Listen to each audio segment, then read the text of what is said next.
Slick back. No, slick back. That's what I said. Slick back. No, nigga, I'm a pimp named Slick back. Pimp named Slick back. Pimp named Slick back. Nigga, are you deaf? I'm a pimp named Slick.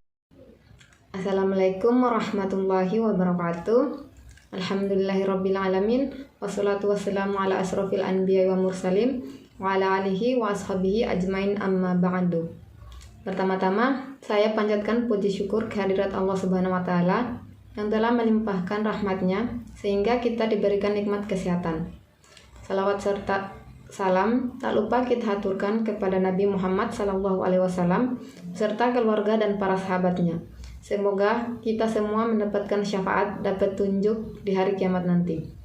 Pada kesempatan ini, izinkan saya untuk membahas tentang salah satu tokoh dari Muhammadiyah, yakni Kiai Haji Mas Mansur.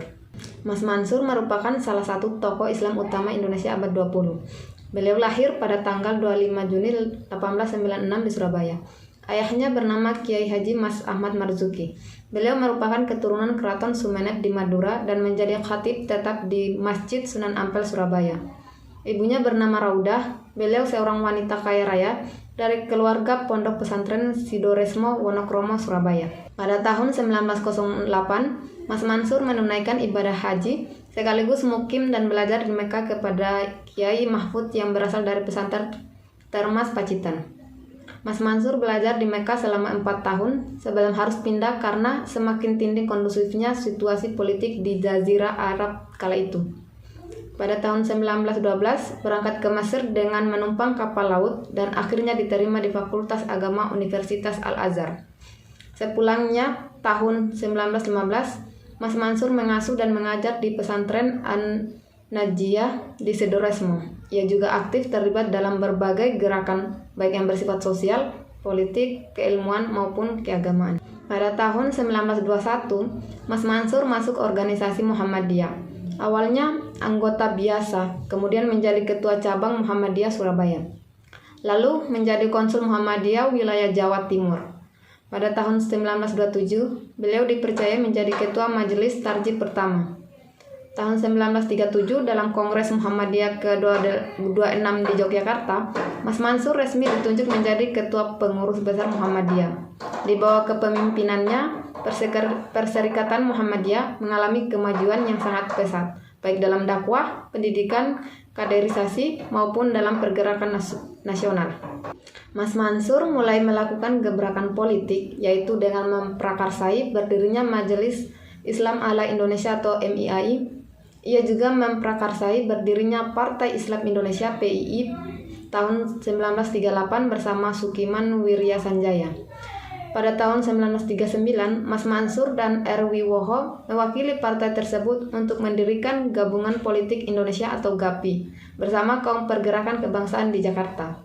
GAPI memiliki tujuan untuk menyatukan partai politik Indonesia dalam perjuangan kedaulatan pemerintah Indonesia, demokratisasi pemerintah Indonesia, mencegah konflik antara partai politik Indonesia dalam melakukan perjuangan kemerdekaan.